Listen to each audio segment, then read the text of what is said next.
उसने मेरे सारे कपड़े उतार दिए और मेरे सीने को चूसता रहा, बहुत सारा दूध पिया। इसके बाद उसने मुझे घोड़ी बनाकर अपना 9 इंच का डाल दिया। वह उसे मेरे अंदर डालकर 1 घंटे तक झटके देता रहा। मैं चौंक कर बेटे के कमरे के पास गई। आवाज बंद थी। सोचा शायद मुझे वहम हुआ हो या सच में कोई आवाज आई थी। कुछ देर बिल्कुल सन्नाटा रहा। फिर मैं वापस कमरे में आ गई और सोने के लिए लेट गई। थोड़ी देर बाद फिर अजीब सी आवाज सुनाई दी। मैंने खुद को समझाया कि यह सिर्फ मेरा वहम है। सुबह आंख खुलते ही मैं तुरंत बेटे के कमरे में गई। दरवाजा पहले से खुला था। वह कॉलेज के लिए तैयार हो रहा था। यह उसके कॉलेज का दूसरा साल चल रहा है। बेटी अब तक सो रही थी, जो उसकी आदत के खिलाफ था। वह हमेशा समय पर उठ जाती थी, लेकिन आज उसकी आंख नहीं खुली। मैंने जोर देकर उसे जगाया। वह बड़ी मुश्किल से उठी। उसकी हालत बिल्कुल ऐसी थी जैसे वो रात भर जागती रही हो।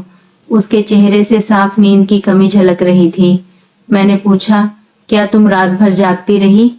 उसने चुप्पी अख्तियार कर ली, फिर अचानक आंखें खोलकर बोली, नहीं मामा, मैं और भाई दोनों तुरंत सो गए थे। आपको तो पता है मुझे समय पर सोने की आदत है। मैंने घबराकर कहा, तो फिर आज क्या समस्या है? उसने जवाब दिया और मुंह धोने के लिए भाग गई। उसका रवैया मुझे बिल्कुल असामान्य लगा। मैंने दोनों बच्चों को तैयार करके स्कूल और कॉलेज भेज दिया। फिर जब मैं बेटे के कमरे से बिस्तर उठाने गई तो चौंक गई। वहां एक ऐसी चीज पड़ी थी जो मैंने पहले कभी नहीं देखी थी। सोचा बेटे से पूछ लूं, लेकिन खुद ही चुप रह गई। आज का जमाना बदल गया है। बच्चे तुरंत नाराज हो जाते हैं। पहले माँ बाप सवाल करते थे और बच्चे डरकर जवाब देते थे।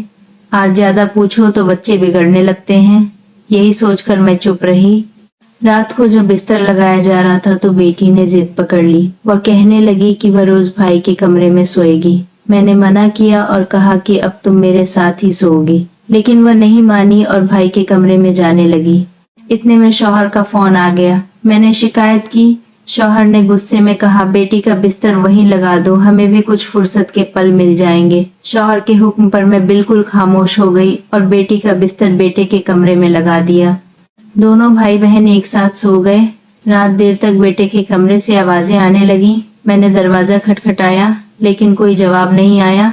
फिर बेटा नींद भरी आंखों के साथ बाहर आया और बोला, माँ, आपको वहम होता है, सो जाइए। मैंने कहा, दरवाजा लॉक मत किया करो, तुम बच्चे हो।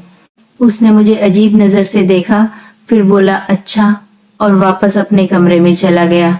मैं भी अपने कमरे में आ गई। खुद को समझाया कि शायद मैं ज्यादा सोच रही हूँ, बेवजह। 2 दिन बाद बेटी के स्कूल से फोन आया। टीचर ने कहा कि तुरंत स्कूल आ जाएं। मैं घबराकर तुरंत स्कूल पहुंची। टीचर ने बताया कि बेटी पहले बहुत होशियार छात्रा थी, लेकिन अब वो क्लास में हर समय सोती रहती है। पिछले 2 दिनों से टेस्ट भी बिल्कुल गलत देने लगी है।